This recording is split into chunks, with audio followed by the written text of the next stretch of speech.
Hello മക്കളെ, 32ാമത്തെ ചോദ്യം നോക്കാം. 32. Fill in the blanks using the phrasal verbs given in bracket. SLC പരീക്ഷയ്ക്ക്, ക്വാർട്ടറിലേക്ക്, ഹാഫ് ഇയറിലേക്ക്, ആനുവലിനൊക്കെ 4 മാർക്ക് കിട്ടുന്ന ഫ്രേസൽ വെർബുകളെ കുറിച്ചാണ് 32ാമത്തെ ചോദ്യം നിങ്ങളോട് പറയുന്നത്. Fill in the blanks using the phrasal verbs given in bracket. ബ്രാക്കറ്റിൽ 4-5 എണ്ണം ഫ്രേസൽ വെർബുകൾ കൊടുക്കും. അത് സ്യൂട്ടബിൾ ആയിട്ടുള്ള സ്ഥലത്ത് ഫില്ല് ചെയ്യണം എന്നാണ് പറയുന്നത്. ചെയ്ത് നോക്കിയാലോ? അതിന് മുമ്പ് നമുക്ക് ഈ ഫ്രേസൽ വെർബുകളുടെ ഒരു മീനിങ് നോക്കാം. ഫ്രേസൽ വെർബുകൾ എന്ന് പറഞ്ഞാൽ ഒന്നിലധികം പദങ്ങൾ ചേർന്നിട്ട് ഒരർത്ഥം കിട്ടണം. ഓക്കെ, അത് ക്രിയേറ്റ് ചെയ്യണം ഫ്രേസൽ വെർബ്. ടേക്കൺ അബാക്ക് എന്ന് പറഞ്ഞാൽ ഗ്രേറ്റ്ലി സർപ്രൈസ്ഡ് എന്നർത്ഥം, അന്താളിച്ചു പോവാ. മെയ്ഡ് അപ്പ് ഹിസ് മൈൻഡ് എന്ന് പറഞ്ഞാൽ ഇത് പാസ്റ്റ് ടെൻസ് ആയിട്ടാണ് എടുത്തിരിക്കുന്നത്. മെയ്ഡ് അപ്പ് ഹിസ് മൈൻഡ് എന്ന് പറഞ്ഞാൽ തീരുമാനിച്ചു. പുട്ട് ഓൺ എന്ന് പറഞ്ഞാല് വസ്ത്രം ധരിച്ചു, ധരിക്കുന്നു എന്നൊക്കെ അർത്ഥം. Put forward means give A suggestion, ഒരു നിർദ്ദേശം മുന്നോട്ട് വയ്ക്കാം. ഓക്കെ, വെച്ചു എന്നോ വെക്കുന്നു എന്നോ ഒക്കെ ആവാം. ഇനി നോക്കാം. The homeopath dash to look handsome. അപ്പോ ഇയാൾ ഹാൻസം ആവാൻ ഇതിലെന്താ? He made up his mind, തീരുമാനിച്ചു. സോ എങ്ങനെ പറയാം? The homeopath made up his mind to look handsome. എന്നിട്ടോ he dash another idea. He dash another idea.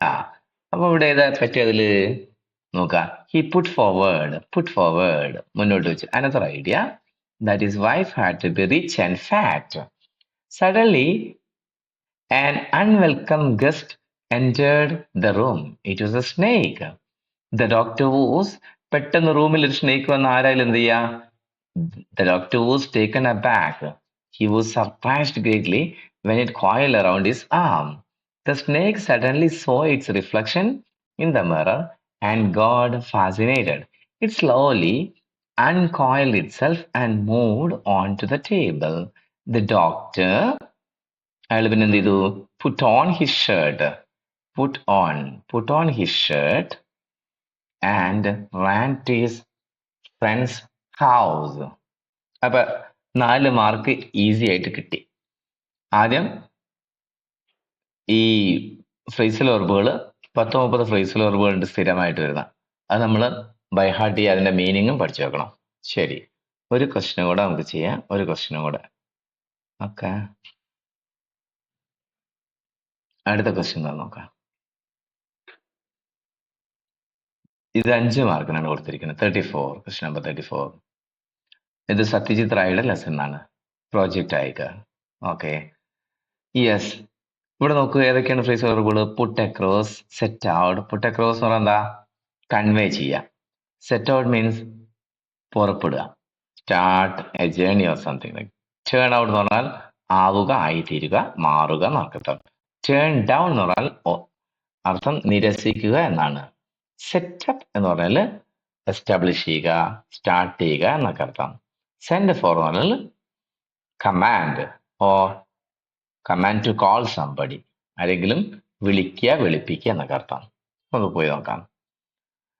Rai എന്ത് ചെയ്തു? To meet a manager. So Rai എന്ത് ചെയ്യാണ്?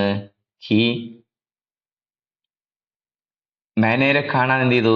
Set out. Rai set out to meet the manager hoping that he would get a tiger for shooting. He didn't have another plan if the circus manager നിരസിച്ചാൽ, turn down his request. So he managed to put across, convey ചെയ്യാൻ തീരുമാനിച്ചു. Put across his needs as effectively as he could in order to convince him. The manager immediately വിളിപ്പിച്ചു. എന്താണ്? Manager immediately send. ഇവിടെ SEND പോരാ, send for വേണം. Immediately send for. Okay, yes. ഇവിടെ SEND എന്നുള്ള SENT എന്നാക്കണം. Send for mister Thorad who. ഇവിടെ അതുപോലെ ഹൂ ടേൺഡ് ഔട്ട് എന്നാക്കണം. Who turned out to be the ring master of Bharat circus.